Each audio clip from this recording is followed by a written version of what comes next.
অসহ্য নির্যাতন নিপীড়ন সয়ে সারাটা জীবন কাটিয়েছেন মানুষের মায়ায়। হিমালয় সম সাহস নিয়ে খালেদা জিয়া জীবনের শেষ কটা দিন আপন করে নিয়েছেন হাসপাতালের বিছানাটাকেও। এভারকেয়ারের সেই সব দিনের কথা জানাচ্ছেন জিনিয়া কবি সূচনা। রেইনবো অলরাউন্ডার এক্সটেরিয়র পেইন্ট বাড়ির বাহিরের দেয়ালের সুরক্ষা নিয়ে থাকুন নিশ্চিন্ত। সাথে পাচ্ছেন 10 বছরের ওয়ারেন্টি।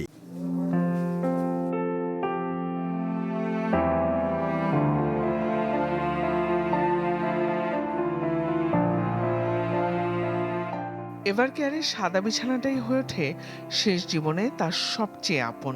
তবে সেই পথ চলা যখন শেষ হয়, তখন কোটি মানুষের প্রার্থনায় তিনি জায়গা করে নেন লাল সবুজের এই বিস্তীর্ণ জমিনে।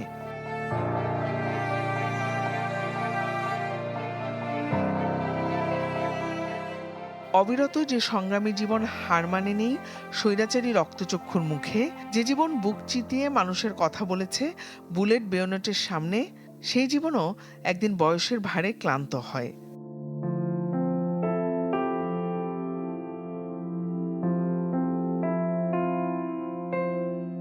হৃদরোগ, diabetes, arthritis, liver cirrhosis, kidney জটিলতা সব মিলিয়ে এক কঠিন চিকিৎসা যাত্রার শুরুটা কোভিডের সময় থেকে।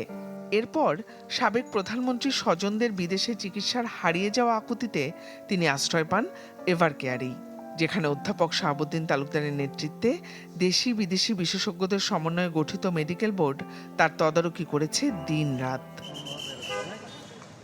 পরের 5 বছরে অন্তত 15 বার হাসপাতালে ভর্তি হতে হয়েছে খালেদা জিয়াকে। কখনো কোভিডের জটিলতা, কখনো অস্ত্রোপচার, কখনো হঠাৎ গুরুতর শারীরিক অবনতি, এভাবেই আসা যাওয়া চলেছে। তবে হাসপাতালের বেডে সবচেয়ে বেশি সময়টা কাটে 2023 সালে, টানা 8 মাসেরও বেশি। এক সময় পরিবর্তিত রাজনৈতিক পরিস্থিতিতে তার সুযোগ হয় বিদেশে যাওয়ার। উন্নত চিকিৎসার আশায় 2025 সালের 7 জানুয়ারি ঢাকা ছাড়েন লন্ডনের পথে। মাসের পর মাস চিকিৎসা শেষে দেশে ফেরেন 5 মে।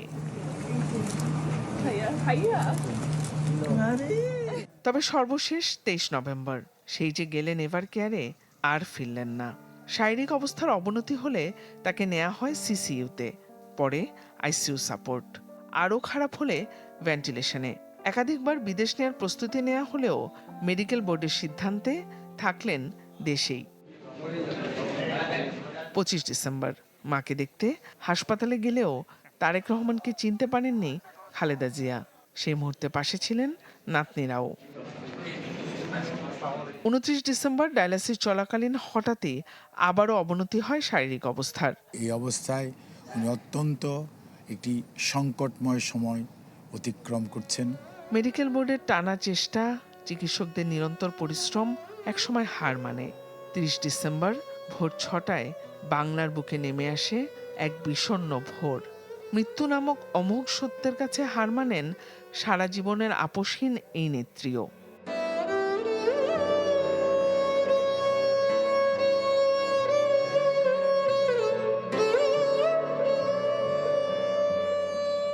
হাসপাতালের হিমঘর থেকে 31 ডিসেম্বর সকাল 8:45-এ বের হতেই শেষ হয় তার এভারকেয়ারের অধ্যায়।